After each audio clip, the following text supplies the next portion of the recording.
Good day, ladies and gentlemen. Welcome to the 5th edition of the Say What, Speak and Serve Initiative National Debate Competition. This year we're running under the theme Nurturing Ideas for a Healthier Society. Through debate, it is all systems go. This year we would like to give many thanks to our main supporting partner, which is the Swedish Embassy in Zimbabwe.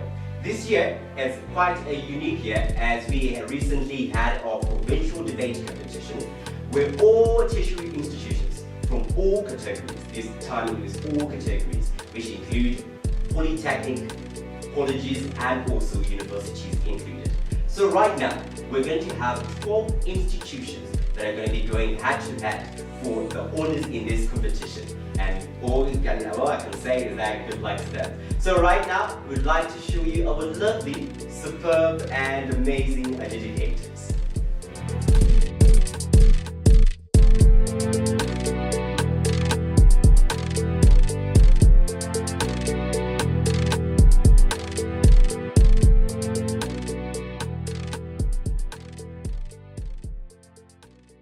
This year marks the 5th edition of this signature event, which brings together the very best of our minds in the higher education sector of Zimbabwe. The debate competition is intentional in challenging our perception and attitudes towards some health issues and needs of young people which might be considered as taboo. This year's debate competition is unique in the sense that for the first time, all institutions of higher learning in Zimbabwe were given an opportunity to participate at provincial level across the 10 provinces of Zimbabwe. The provincial winners are what we have today. They will have to battle it out for the ultimate award, but more importantly, to showcase that young people can give us fresh perspectives and alternatives in as far as their health is concerned. The Swedish government has a long-standing history of facilitating and supporting the pursuit for health, gender and human rights amongst young people around the world in the context of our development work. In Zimbabwe, Sweden is very proud to partner up with Say What and other partners to support young people's quest for accessing comprehensive sexual and reproductive health services and rights. The broadening of students' sexual and reproductive health choices not only increases access to the fundamental rights to health, well-being and gender equality, but it also increases access to their potential to excel in their educational endeavors, employability and professional career development, all of which are key components of their future. I look forward to a memorable debate competition. We've already seen some. I'm very, very impressed, and I hope that this competition will benefit young people across the divide. To all viewers and participants, I must say that beyond enjoying the competition, please take a moment to reflect on what you will learn and what you have learned throughout this process and how you can use that to make yourself and those around you better. Thank you all for joining us in this broadcast and lending your voices and visions to this debate. And best of luck to all competitors. You have a great, strong, and very, very skilled voice. Thank you. Without wasting any time, I'm sure most of you are quite interested to get to know the contestants that I have right here with me. So we'll start to my far left. I can see they're looking good. So I'd like you to introduce your name, the institute where you're coming from, and the position of the party that you have selected. Okay, thank you. My name is Fadzai Mudongwe and I'm from Mutare Polytechnic College studying tourism. For this debate, I'm going to be the closing government and I'm going to be the government whip. And I'm Absolute Angwena from Mutare Polytechnic College. I'm studying diesel plant fitting, and today we've chosen to be the closing government and I'm going to be the member. Thank you so much. Here. My name is Tapio Matswoni. I'm studying at Monkey College. I'm pursuing a diploma in primary education, and this debate I'm the Deputy Prime Minister. My name is Lupane from Monkey College. I'm pursuing a diploma in education, and we are the opening government. I am the Prime Minister. Thank you, Morgenstern. Go ahead. I am Mutare, representing Chinhoyi University of Technology, and for this debate, we will be the closing opposition, and I will be the member of opposition. Yeah, I'm also Albertson Tibinduro from Chinhoyi University of Technology. I'm doing business management and entrepreneurship. And in this debate will be the closing opposition, as my partner said, and I will do the opposition whip. Thank you very much. Kat, we can go to Lupane State University. Okay, I am Brian Mandati, and I will be the opening opposition as the opening. Hello, I'm Trish Mazonde, and I'm currently representing Lupane State University, studying production engineering. And as my partner said, with the opening opposition, I am the deputy opposition leader. All right, thank you so much. Thank you so much, guys.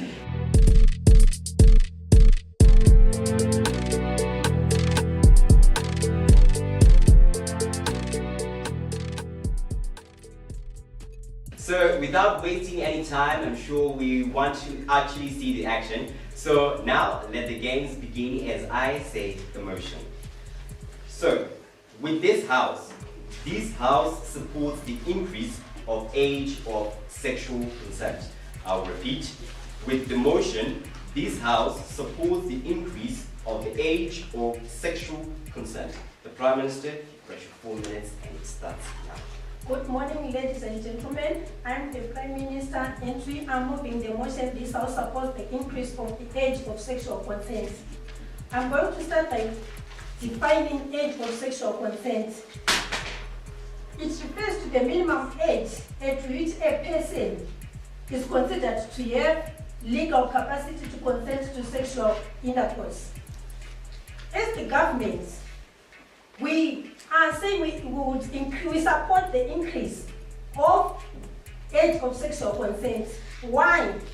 Because we want these kids to be mature first. We want them to consent their sexual intercourse when they are physically mature, when they are educated on sexual consequences, when they are well informed. That's when they can engage or that's when they can consent sexual intercourse.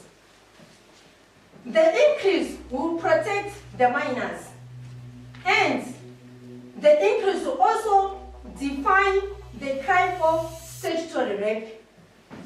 Meaning to say, everyone in the society would know that if I engage in sexual relationship with someone who is under the age of 18 or under the age of 16, it is a statutory rape. By doing so, we will also enforce law. The sexual predators will be prosecuted. So, we say we are supporting the increase of sexual consent.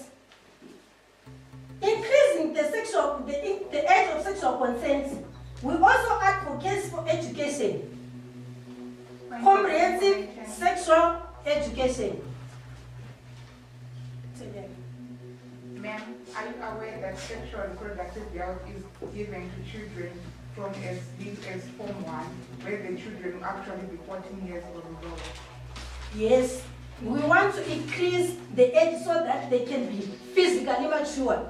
Someone will be 14 years, but physically she's not mature.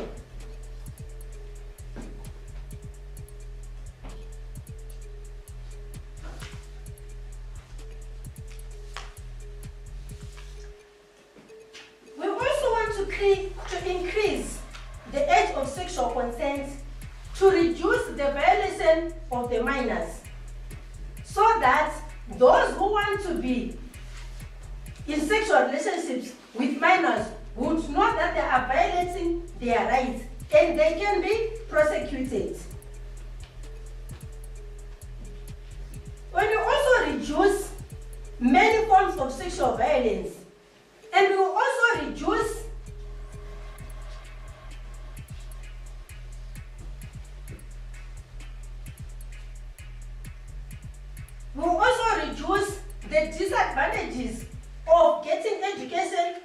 minors. We will also reduce funding government organizations to cater for children who will be sexually abused. It's better to fund for the education than funding for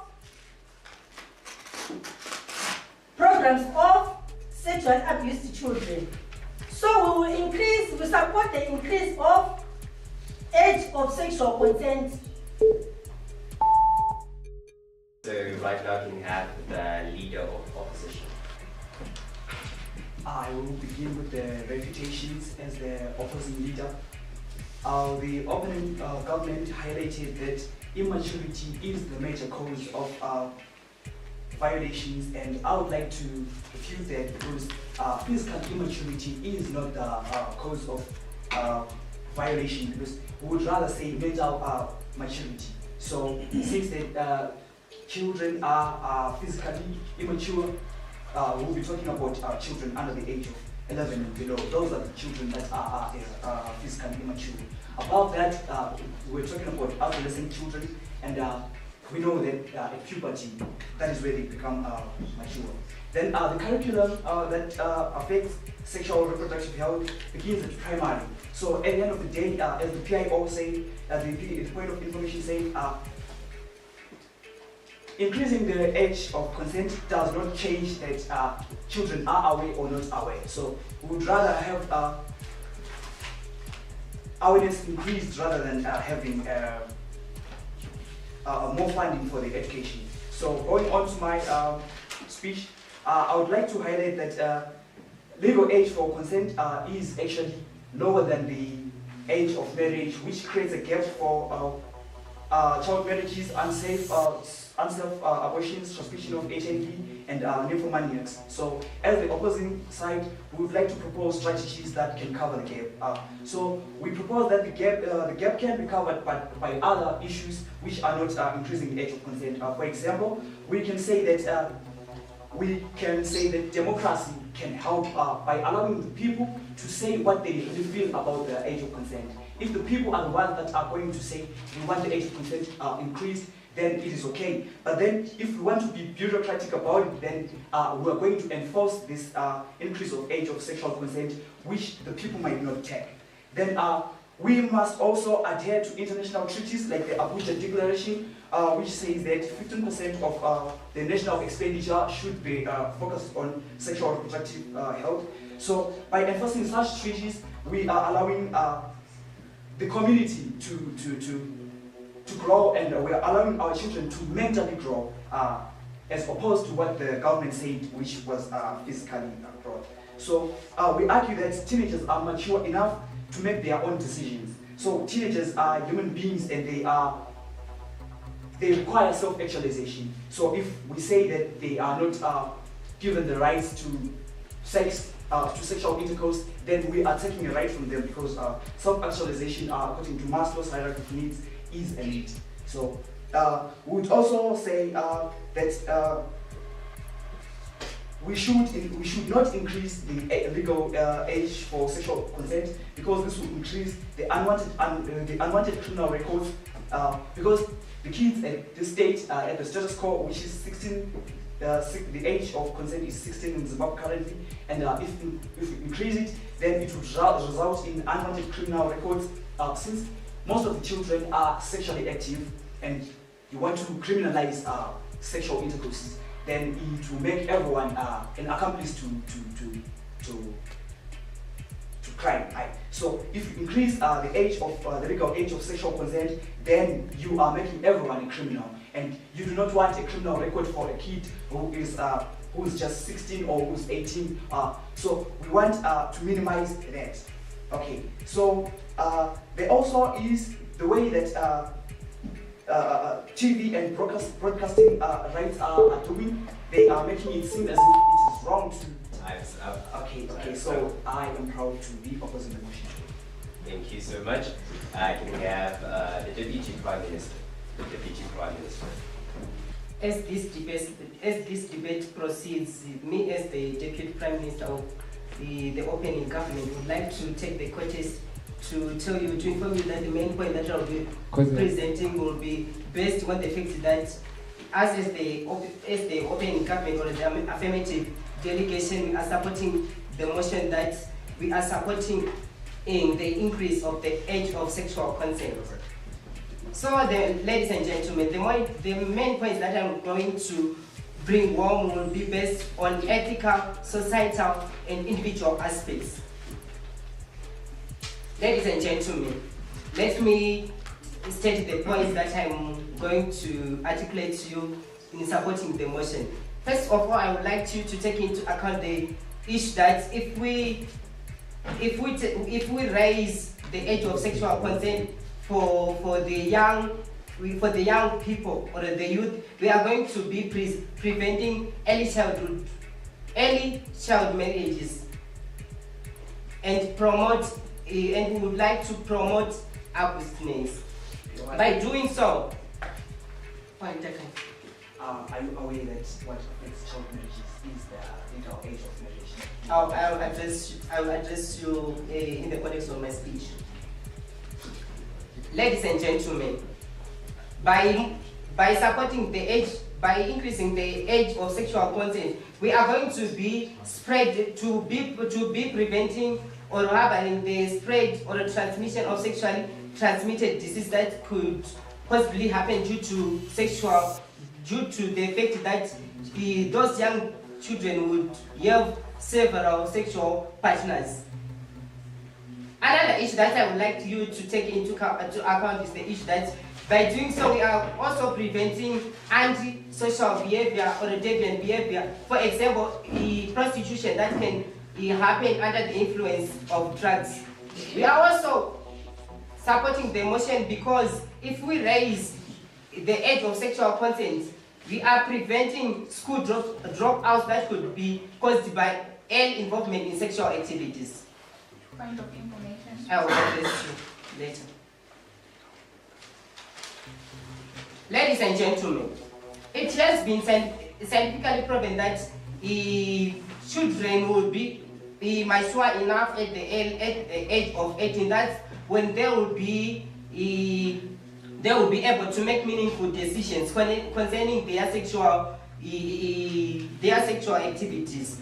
Ladies and gentlemen, we are supporting the motion that we are, as at the government side, we have to increase the age of sexual consent. Why? Ladies and gentlemen, remember life is what you make it. You can choose to wilt or die like a flower without water, or else you can find a way to bloom. So in that sense, we are saying it has been scientifically proven that at the age of 18, a child will be fully developed, mature enough to the extent of being able to make meaningful decisions. If a child indulges in sexual activities at an early age, there are high chances of bearing children with profound abnormalities. Children should have respect for their own bodies because they have the right to make safe choices concerning sexual activities. We also want to create a society where people are there or can conform to societal. Time's up, unfortunately. Thank you. This is my case. Right. So now can we have that deputy leader of opposition come forward? Good day to you all. I'd like to address what the opening government said, second speaker said, about choosing to live and die. And what I'd like to focus mostly on is the fact that you choose. So if we're saying that we're increasing the age of sexual consent, which is decided by intellectuals in a bureaucratic structure, is it really a choice or it's dictatorship? That being said, I'd like to go into my speech and emphasize on what my partner said about enforcing prevailing policies and monitoring them and evaluating them. Policies such as the reproductive health policy. I believe that we're focusing too much on the wrong thing because we are cutting the rights of the children, as my partner said, to express themselves, their right to their needs as the Maslow of hierarchy states that sex is a need. We are cutting their rights because of behavior of other people. And I believe that is something that can be addressed by other policies. Because yes, you can define physical maturity in a biological way, but you cannot define the sexual offender's behavior and intention biologically. That is something that you need to deal with in a fundamental way, in the foundation of growing up with a person. So I'm saying that criminalization is not going to help us in any way. As the profound psychologist and behavioral scientist B.F. Skinner said, that a person who has been punished is not thereby simply expected to behave in a certain way, but rather they find a way to avoid punishment. So what are we saying? Even if we do increase the age of sexual consent, people are still going to find a way to go around the policies and the laws. So let's focus more on those people. Let's focus more on how we can actually enforce good behavior in people, good intentions in people, instead of cutting the children's rights. These are, as the section of 28 of the Bill of Rights entitled Children states that every child has the right to not be detained. So let's not criminalize sexual acts. Also, section 12 and 35 further add that they should only be detained under extreme circumstances, and I do not believe these are extreme circumstances because they're actual policies that could be enforced to help this. And ladies and gentlemen, let's as Albert Einstein said, sorry, before I go to that point, I like to say, until the lion gets the voice and like learns how to write, we always hear the story from the hunter's side. So I'm saying let's give the children a voice. Let's employ and adopt democracy and allow the children to actually speak and tell us what they want. So if we're people that... Thank you so much. Right, it's getting interesting. So at the moment we're just going to take a short break, but while taking a short break, please go to all our social media platforms, engage with us, tell us which team do you think is going to make it. Yeah, just tell us your views with the hashtag SASI debate and hashtag debate for health. So stay tuned, please do not press the dial. Yeehaw!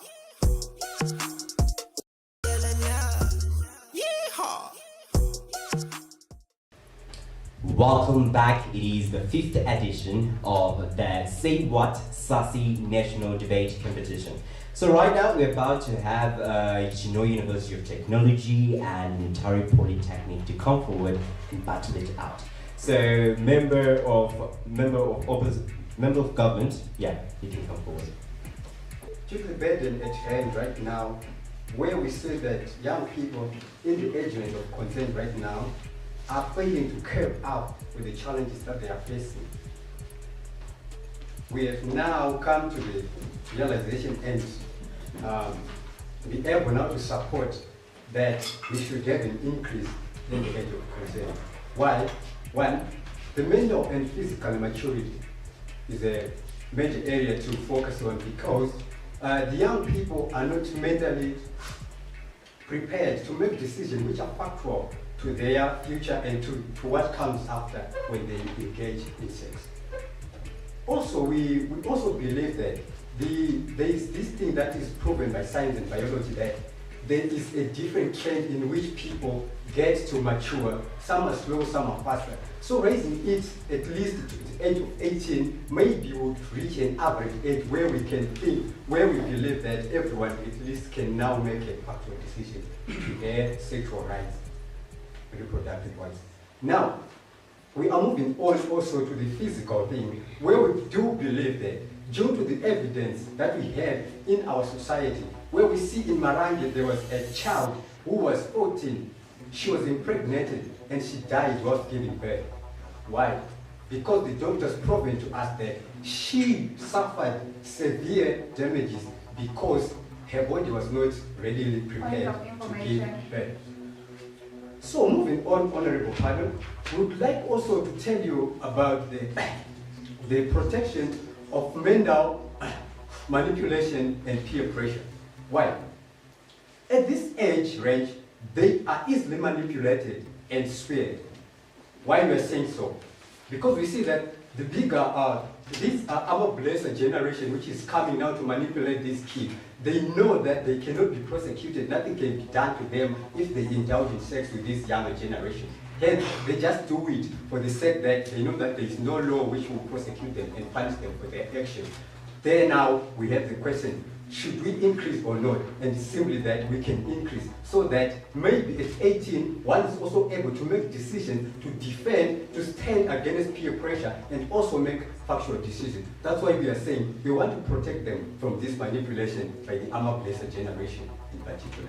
Moving on, we would like to allude to you, my honorable panel, that no exposure to adequate information is being given. There is no adequate information being spread to this generation. Why? We are looking at the fact that we see that in this generation, they are mostly at secondary and below. So, are we going to say that in secondary and primary, we are having these platforms where say what can come and disseminate information, the NAC and whatsoever. We are truly believing that it's not happening. They don't have the knowledge. So we should raise it at least to 18 where these kids are now at tertiary institution where they can be exposed to information so that they can mostly make the decision based on information and confidence. Now, we are moving on to also try to misunderstand the point that was raised by the opposition, where they said that criminalization and punishment doesn't solve anything, it's just nothing. So should we take away that judiciary party, where we believe that the judiciary party, they punish and also provide rehabilitation, so that this person next in time would also make a decision whether to do it or not, and is also mentally and counseled to just believe that he can do better than doing bad. With this, we never feel so far. Thank you so much, sir. So, for the member of opposition, please come.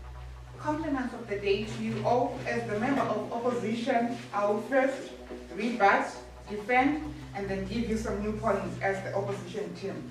The Prime Minister came here and told you that sexual reproductive health was not given to people, that's why they should increase the age so that people can be educated. Well, she was wrong. As we all know, sexual reproductive health issues have been a major topic in education, from primary school to Form 1, Form 2, up to advanced level. So yes, the children are educated. She came and said there is a disadvantage in minors getting education. Well, ladies and gentlemen, I'm here to tell you that she was wrong. Education is never a disadvantage. The more someone is educated, the more they are able to make informed decisions on what they want to do. I'll move on to the Deputy Prime Minister, who came and said that by increasing the age, they'll actually be curbing sexually transmitted diseases. Well, ladies and gentlemen, what we are advocating for is for children at the age of 16 and above to be able to access health services without being afraid of it being illegal or being questioned why they were indulging in sexual activity. So actually, us as the opposition side, we are the ones who are actually trying to curb sexually transmitted diseases by allowing these children to access health services, not being afraid of it being illegal. Point of information. Accepted. Right, at primary schools, learners are not taught the consequences of sexual intercourse. They are not even taught about the sexual intercourse. They are only taught about abuse, sexual abuse. At 8th grade level, there is a content. Thank God for us. Thank, ma'am, I get your point. Thank God for us that sexual health issues don't just end at primary school, but they're extended to secondary school and advanced school, where the consequences are fully explained. Moving on, the third speaker came and said that many sexual partners will lead if people are indulging in sexual activities at a lower age. Well, ladies and gentlemen, that's an issue on morality and principle. Even a 40-year-old can indulge in sexual indulge with many sexual partners. It has nothing to do with age. Ladies and gentlemen, I will now move on to explain and defend our point denied. Education will empower the young people to make more informed decisions. As said by my previous speakers, it is a discussion of choice and freedom. If someone wants to make so and is fully informed that it is his or her right to indulge in sexual activity denied, they talk about maturity. Ladies and gentlemen, currently in Zimbabwe, a 16-year-old is allowed to have a driver's license. We are giving somebody the responsibility over people's lives who might get into an accident. And we are saying this person who are saying is responsible for lives is not responsible enough to make his own decision concerning sex. Does that make sense? No, it doesn't. If we are entrusting them that much, it means they are well and capable enough of also making their decision concerning sex. Lastly, but not least, I would like to mention emancipation. Nowadays, minors can file for emancipation and it is legally accepted. If someone can file for emancipation to live separately and have his own life separate from his parents, are you saying that such person will not be able to make informed, responsible decisions when it comes to sex? No, ladies and gentlemen. With this, I thank you. Thank you so much, ma'am. Thank you so much. Right now it's time for the government whip to come forward. Okay, so panel, what we get in this debate is that everyone is agreeing that children right now are being sexually manipulated, children are being abused, we have children that are dying while trying to live there. Now the problem I have with side opposition's case is that they come here and they vie for children having a voice. They say that children need to have rights and self-actualization. But then ask yourself this question, is it not the duty of the same government to protect people when they now decide to make decisions that are harmful to themselves? I mean, at what point then do we decide to say, okay, yes, they need to have rights, yes, they need to have self-actualization, but then how then are they going to self-actualize when they have a burden of 3, 4, 5 children that they need to take care of? How are they going to self-actualize when they are suffering from HIV? How are they going to self-actualize when they have the burden now to take care of their health, when they have dropped out of school, and so on? At the end of the day, that same duty now lies on us as the government to then say, you know what, we realize that we have given you this responsibility, this right, but then you have failed to then also follow up in the responsibilities that you have with those rates articulated, to follow up in the same responsibility or the same duties that we have given you as the government. Now it is our duty to then again take away that same right or that we have given them, saying that you can take a license at 16, saying that you can consent to sexual activity at 16. The point that we're having, the fact that we're having this discussion right now shows that we are now having problems because we are allowing 16-year-old children to make decisions on sexual behavior, and then they're ending up making wrong decisions. On top of that, they also fail to account for the fact that in as much as the 16-year-old has the right to make the decision, they can still be mentally manipulated by someone who is older. They can also then say that we have also situations where we also have children, adolescents engaging in sexual activities among themselves. But then now we want to push for a point where we have equality with people who are slow growers and those that are fast growers. So if we give it as 16 years, at 16 years someone is not yet matured, but someone is also matured. We want to push that edge of to maybe 18 where people are now more matured to make those decisions on an equal level ground, where we want everyone to have the same opportunities, the same possibilities to make that decision. We don't want the same children to be manipulated. We also want to protect them at the same time. I'll take you now. Ma'am, are you aware that us as the opposition team, we are advocating for sexual education? We are not, which means using condoms and contraceptives. So all I get your point. Now, thank you. What my partner has already alluded to, that in as much as we are vying for education and information dissemination, the kind of information that is disseminated to high schools and primary schools is not significant enough for them to make an informed decision. They do not really get the full grasp of the consequences of engaging in sexual behavior. And at the same time, at that age, they can also be manipulated. In as much as as they know this information, they do not fully understand it and grasp it maturely. Their mentality in itself can be swayed and persuaded by someone who say, oh yes, they say that, but then you can do this. So at the end of the day, in as much as they're getting this information, it is different from the same information that they're getting at at tertiary level education, as my partners alluded. Where we see that at tertiary education, we can have a demonstration of how to use protection.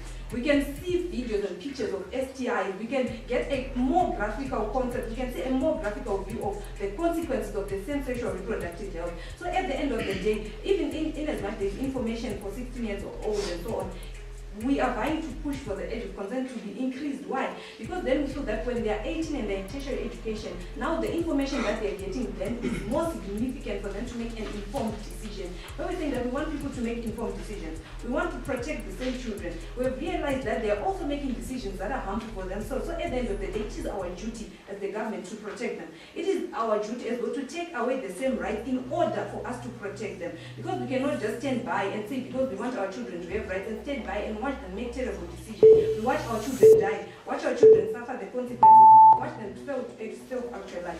Thank you.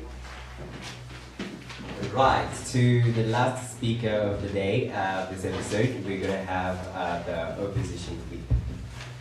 Ladies and gentlemen, I'm the opposition whip. And I'm in full disagreement with the notion in motion, which is stating this will support the increase of the age of sexual consent. And I'm going to summarize the debate, defend the general direction of the debate, and also solidify the extension made by my partner. Now, the summary of the debate, in a nutshell, said the Prime Minister came to this podium, and the main argument was based on physical maturity, but the leader of opposition came to this podium and also and said that adolescents are actually scientifically proven to be mature enough to engage in sexual activity. So the argument of the Prime Minister was refuted and held no water in this debate. The Prime Minister came to this podium and did define the motion and also made the proposition argument. So we commend for that. But I accepted. Okay, do you understand that there is slow growers and faster growers? So how do you check them? Mr. Speaker said that point is actually going against you. I will address it in my speech.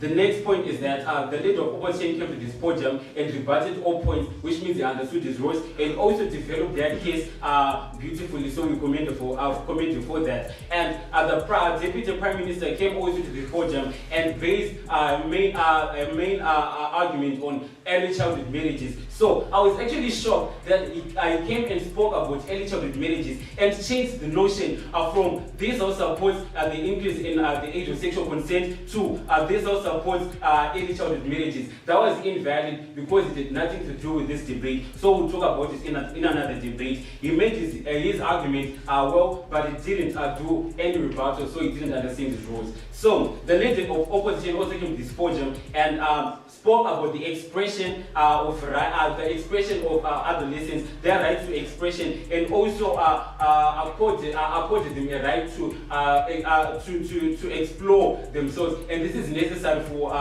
adolescents. The member of government also came and said spoke about mental and physical maturity, but the leader of opposition had already crossed that point, so I will not waste time on that. He also went on to say that these are different levels of maturity. So people mature at different stages. So this actually means that 16-year-olds can actually be mature. Pure, I greatly decline.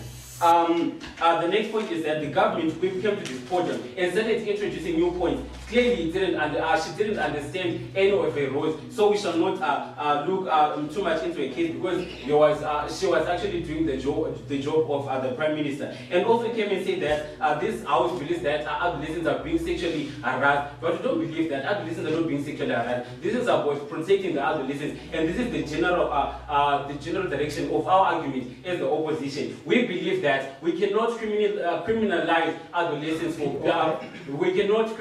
adolescents for being sexually active. They're engaging in sexual activities, and to protect them, we actually have to accept reality. When we accept that, we support them, and when we support them, they get to open up about what they are doing, and they get to use protection, and so that they can be safe in their sexual activities and what they'll be doing to explore themselves. So we actually stand with the opposition argument as well, advocating for the protection of the adolescents themselves. Now, to solidify my partner's points, the entire government argument is hypocritical because clearly they support 16-year-olds to drive and be responsible for thousands of lives that they that use the roads, but they cannot trust them to make decisions about their bodies, about their explorations themselves. So this is hypocritical, and I would like to urge the House to actually go with the opposition if you care about the House. This is my case.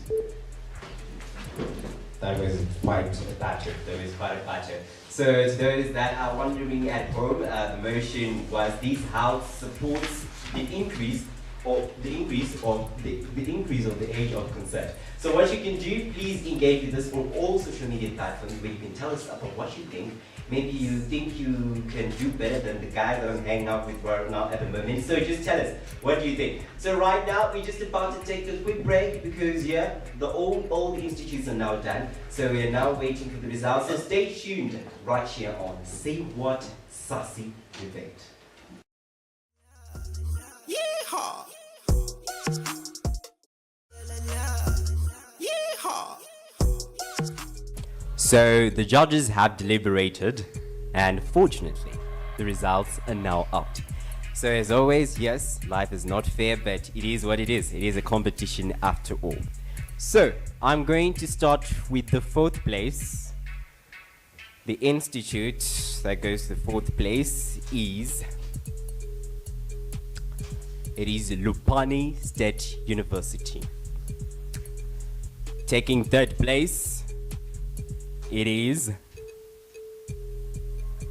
Morgenstern Teachers College. Now, between these two, one is the champion for this round. Are we ready? Are you ready? Kat and Mutare, are you ready? Okay. So the winners for this round are, drumroll please. Okay. The winners for this round, it is Chinhoyi University of Technology. Chinhoyi University. A round of applause, guys. All right. Thank you so much for joining us throughout this episode. It was actually fun hanging out with you. So until the next episode from us, Say What. Thank you so much and goodbye. Even Mandela had a dream. EMP is a dream. You better get up and work on your dream. Work on that dream. Work on that dream. Work on that dream. I got a dream. When you know you have a dream. Work. I got a dream.